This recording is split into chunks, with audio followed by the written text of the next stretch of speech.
NBPA voice. Here we go. Hi guys, you're here. I'm so glad you're here. I'm Ashley. I am your nerdy vocal coach, and you are catching my next episode to the Nerdy Prudes Must Die series. I'm so excited. It's been a while since I filmed, and I have been dying to know who is under that mask on that. So what just happened? Let me remember. Max died. They kind of killed him, kind of didn't. He kind of fell to his own doom, as bullies do. The bully is gone, and everyone is able to do what they want. Chaos is reigning. So we've just arrived at the big game. Nerds are there for the first time because Max never let them there previously. So nerds are there. They're seeing what football's all about. And we started our cheer, and Clivesdale just showed up. F Clivesdale, that was so funny. And now we are going to see what happens next. We're at the big game. That's where we're at.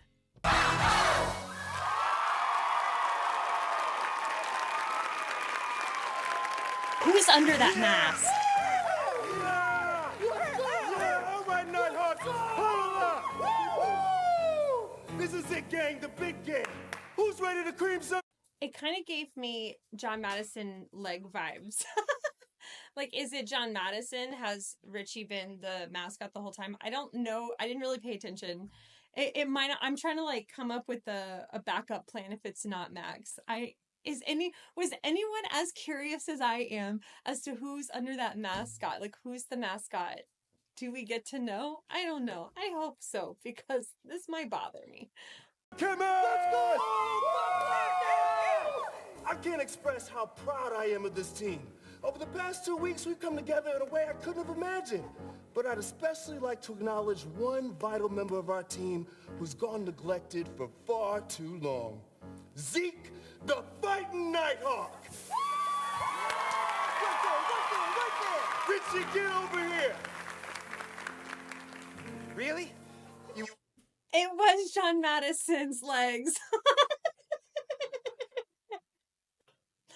Part of me wishes that it was Max so that I could be right. But I'm also kind of proud of myself that I got it right before it happened. Otherwise, I would have been really disappointed in myself. Just the way he went, and used his voice, and I saw the legs, I was like, that's kind of giving me John Madison vibes. So I guess Richie was there the whole time. Interesting. Our nerdy mascot. And now he's getting credit because Max is not here. Want me in the huddle? We don't want you here. We need you here.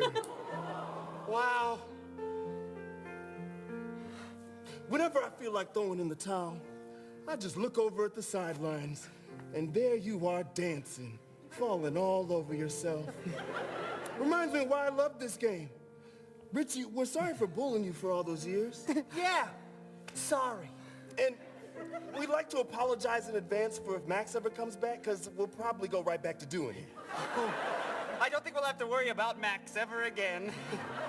Now, what I'm about to say might sound like bullying, but I promise you it's not. We appreciate you warming up the crowd and everything, but now we'd love for you to take a shower and air out that suit, because you smell like an open asshole right now. No offense. None taken. I have overactive sweat glands. We understand, we support and love you, but you fucking reek, man. Hit the shower, shit lips. You got it, Jace? Let's go! See you at halftime. Yeah! He still called him shit lips. I guess old habits. And Richie's gonna let that one slide.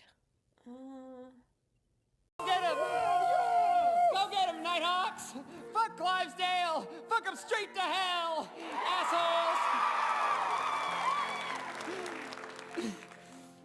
Man, I love those guys. They're my bros for life. You know, for the first time,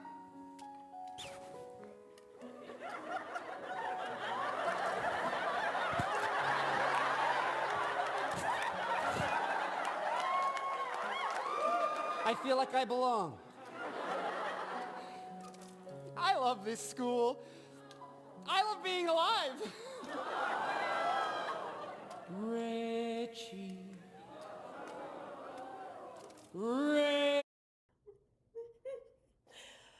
am I a terrible person, or am I just reaping in this being a Starkid fan?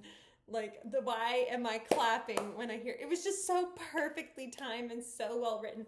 Those are my bros for life. I just love being alive. And then all of a sudden, Richie, and we know what happens. We know what happens. So why am I clapping here? So I can't explain it. I'm just like, yes, we're finally getting to the chaos that is Starkids. Maybe that's my excitement. Richie, I gotta see it again. Richie. I love this school. I love being alive. Richie. Richie. Hello? Guys? Richie. Jace? Kyle? Quit fooling. You promised you wouldn't bully me anymore. Remember what you said? Oh, I remember what I said. Do you? I am so empathetic that if I were in that audience and the story had already told me, like the show had already told me that Max had died, and all of a sudden Max was walking right next to me, I think that would be too close for comfort for my little empathetic brain. I'd be like, oh fuck. I would be freaking out. And I know that most people can like, okay, that's an actor. You know, most people are like, that's an actor. But when you really immerse yourself into a show or like a movie, you're in it, you do not want it in real life in 4D right next to you. That would freak me out. You fucking nerd! No. No. That can't be. You're dead. I'm free. And you know what that means, bitch? No more Mr. Nice Guy. No. No. Did you miss me while...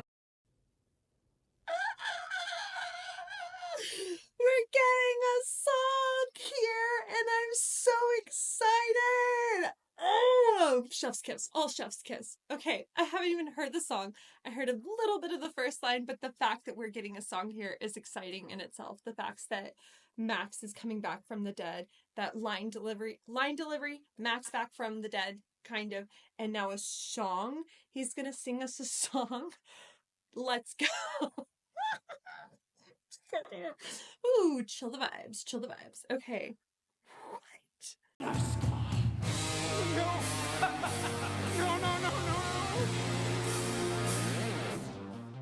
Did you miss me while I was gone? Did you really think you'd get away? The hallway's safe, that I won't break you. You can see I'm much improved. That ain't good news for you, you bitch. 'Cause I got a list, and you're on it. Whoa, does the math club comfort you? Should've joined the smoke club, you nerdy prude.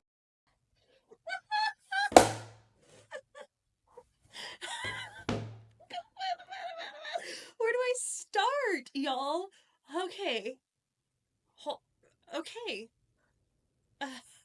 Yes. Okay, so I see that this is called Nerdy Prudes Must Die.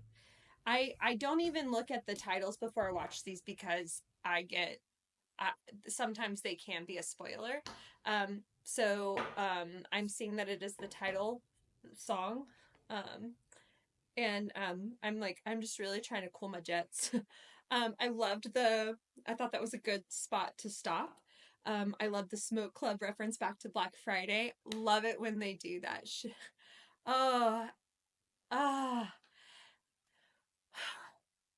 So cool.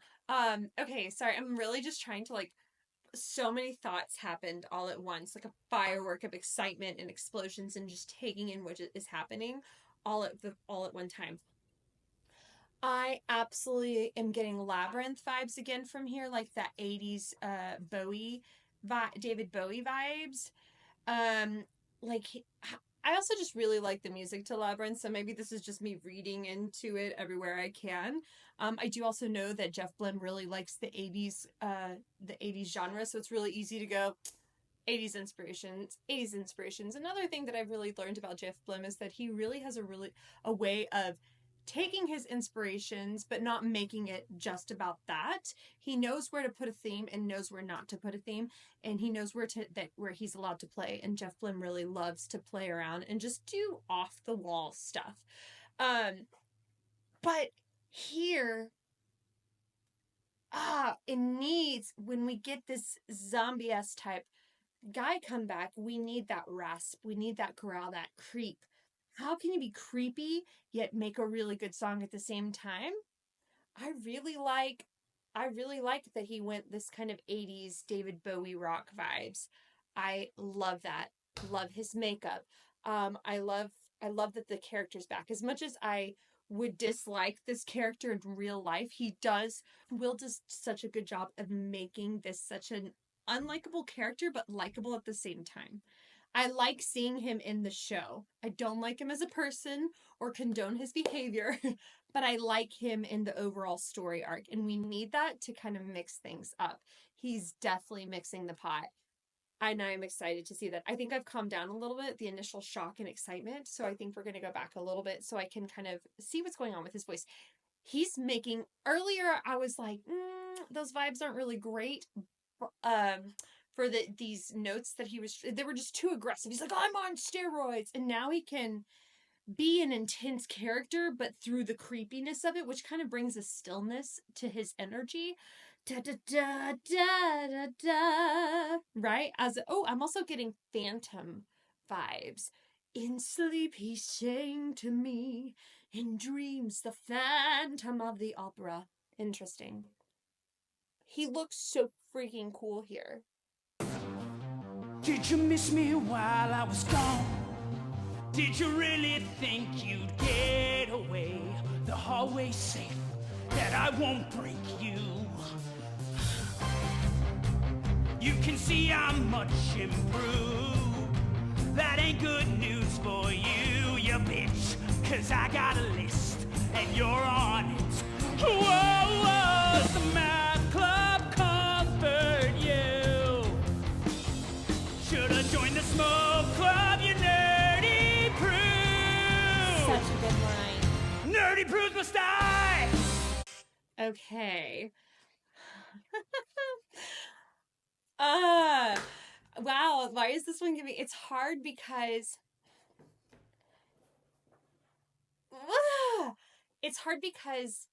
look at the lights, the red and the blue. Starkid has really been playing with the lighting.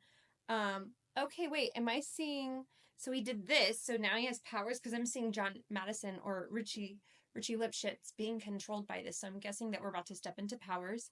And he is new and improved.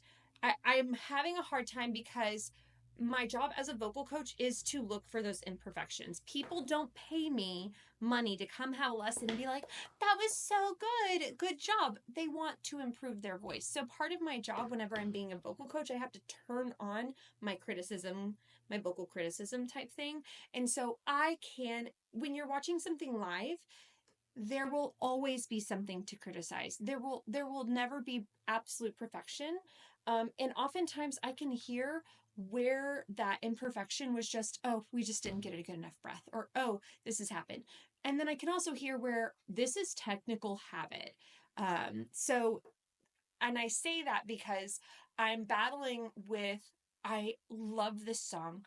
I love this choice. He is doing a really good job.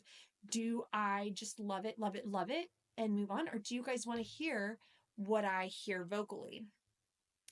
There's not many negatives.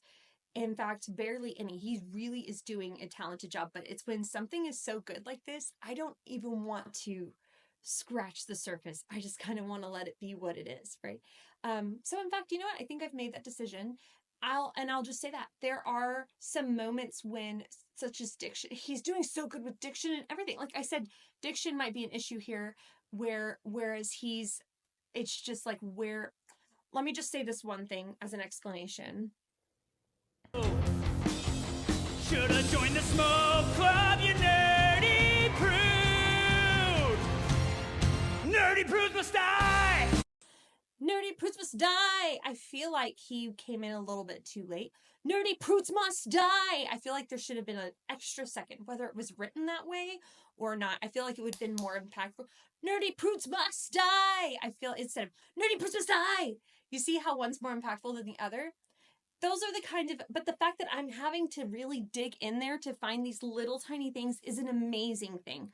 I will always find something. It is my job. But I just wanted to tell you guys that that is what I'm battling right now. You might see it on my face. You guys have gotten really good at reading my faces. Also part of the job, but that's what's going on here. But, okay, let's continue on to freak out mode. See, I feel like I'm buzzkill now. Let's keep going. He's doing awesome. Nerdy prudes must die. Nerdy prudes must die. I gotta hear that again. Nerdy prude. Nerdy prudes must die.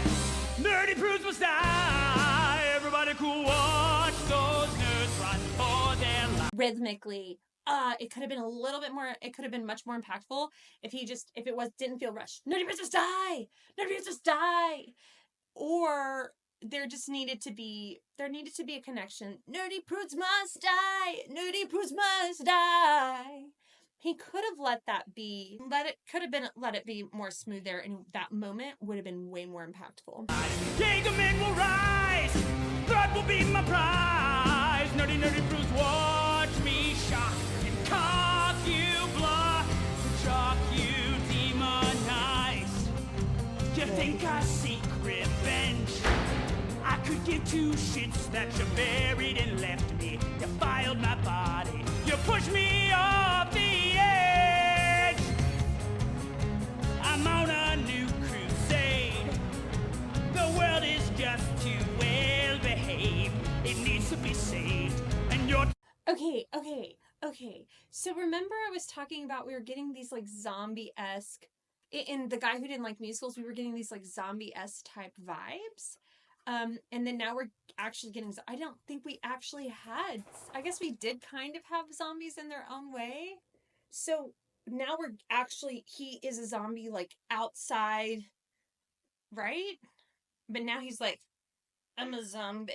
I don't know, I think my mind, this one's getting my brain. Can you all hear the internal conflict that is happening inside my brain? I feel like if I just opened it up, you could see like a battle happening. is just too well behaved. It needs to be saved, and you're too weak to be enslaved. Nerdy prudes must die. Okay. When he gets too aggressive, Like, it works for the character. It's hard to take as a vocal coach. Like, I think he can still portray this character and not be so weighted with his voice, because it's when this happens with any emotion. I talk about this one time.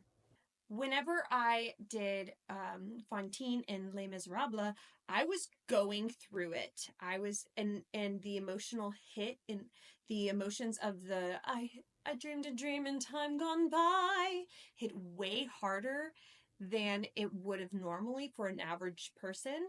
So I put all of my emotions into it, but it was too emotional that I couldn't even communicate through song. We had to stop the rehearsal and I had to take a break and come back and to do more.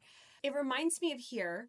The lesson I learned there is that you can't put too much emotion and force into your voice. You kind of have to let your voice out and do its own thing. Here, he's missing really subtle moments to make this an even more amazing song. I want to say again that this is epic. You guys saw my reaction. I am really loving this. But yeah, so he's just, I could, as a music director, as a director, putting pieces together like this, I would have changed that rhythm just a little bit. And you know what? Maybe it's the flow of things. I'm going to go back and give it another chance, but those are just my current thoughts. You're too weak to be enslaved. Nerdy prudes must die. Nerdy prudes must die. Everybody cool, watch those nerds meet their demise. of your kind. Expose the bloody lie. Nerdy, nerdy Prudes, watch me spawn. Prey upon you anti-socialites. I want you to repeat after me. Okay.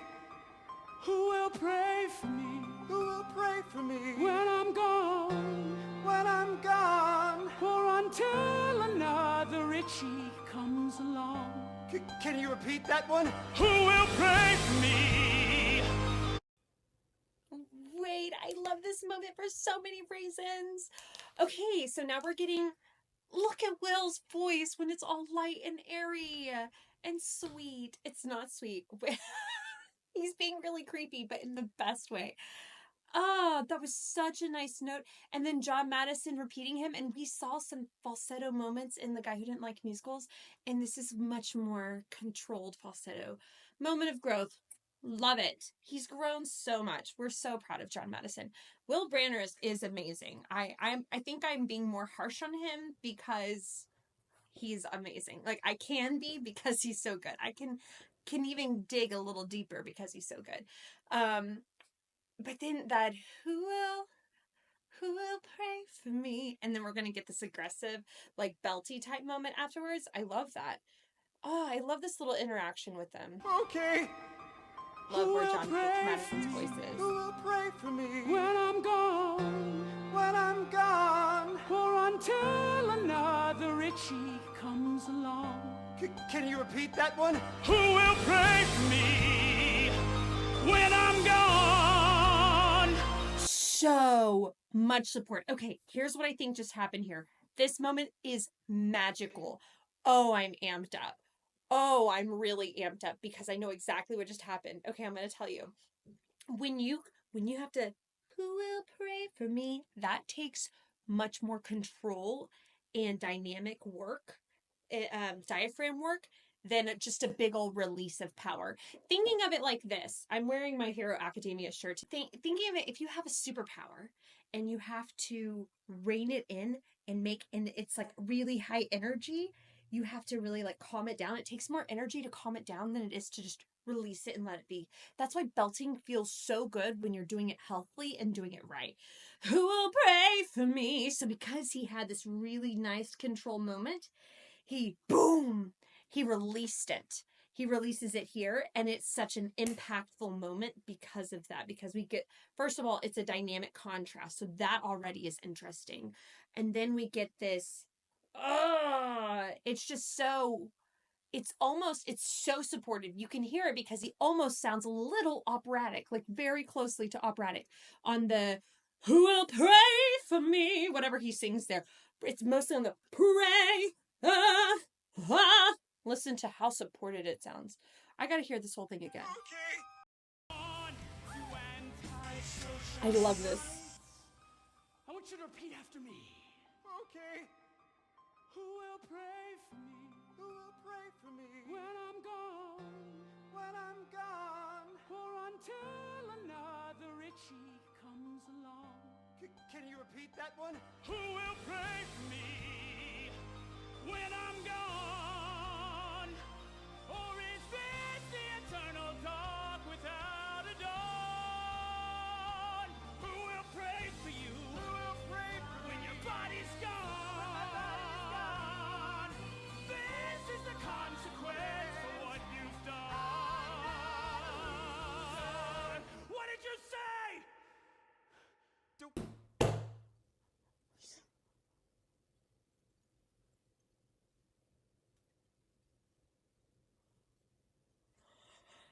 Oh, shit. He has Max, the bully who's scary and a monster in himself, come back as an actual literal monster in front of him.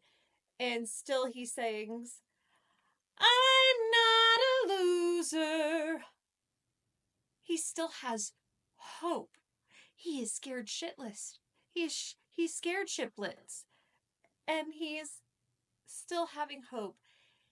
Oh, that just pulls at the heartstrings. the audience in the background, or the ensemble in the background being the characters just coming in to fluff and fill. I'm not sure why they're there physically. I would have preferred it, they need to be there for a reason. I would have preferred them off stage seeing to not break away from this moment. So we'll see why they're there. This is the consequence for what you've done. What did you say? Don't kill me. I'm not a nerdy prude. I'm not a loser. Of course not. Richie. But you have lost everything. No. No, please. No, no, no, no, no. Please, Mac. No.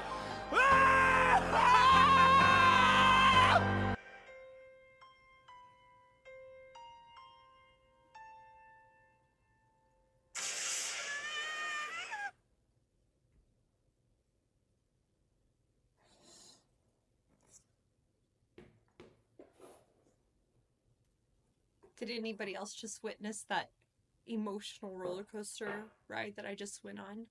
Holy crap. Holy crap. For so many reasons.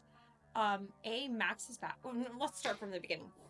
Max is not the mascot. John Madison was. Richie Lipschitz. He was finally accepted just as life seemed to be going his way, and he was happy to finally be alive.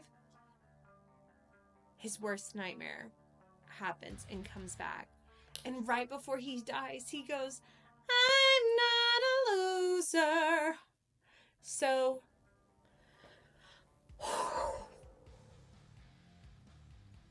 that really did send me on an emotional roller coaster ride, because I loved it so much. I didn't want to say anything bad about it. I didn't. I was like, I hear where we can be perfected, but it's my job. That makes this job really hard. Holy cow. Okay, so Richie's dead, but honestly, we knew that he would be the first one. We know that Richie and we know that Ruth are both going to die. It's not a spoiler. If I know it, it's not a spoiler at this point in time, but we see them in the beginning, how they're talking about, we're dead. I can't believe we're dead. Now, those are the only two that we know for a fact will die in this show. We saw Richie die. We saw Richie sing first, which means that he's probably going to die first. And I love that Starkid did this. They foreshadowed it. They were like, hey, just to let you know, these are the people that are on the table to die. Enjoy the show. Oh, and then just some beautiful falsetto moments there towards the end between John Madison and Will Branner.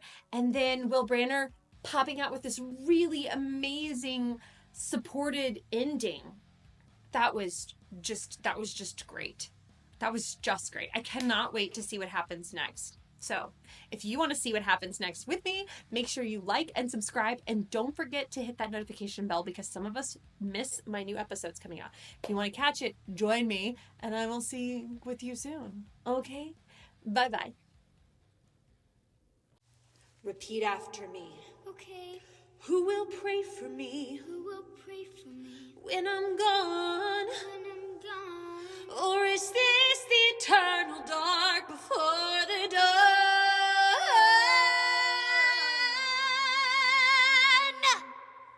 Sorry, can you repeat that again?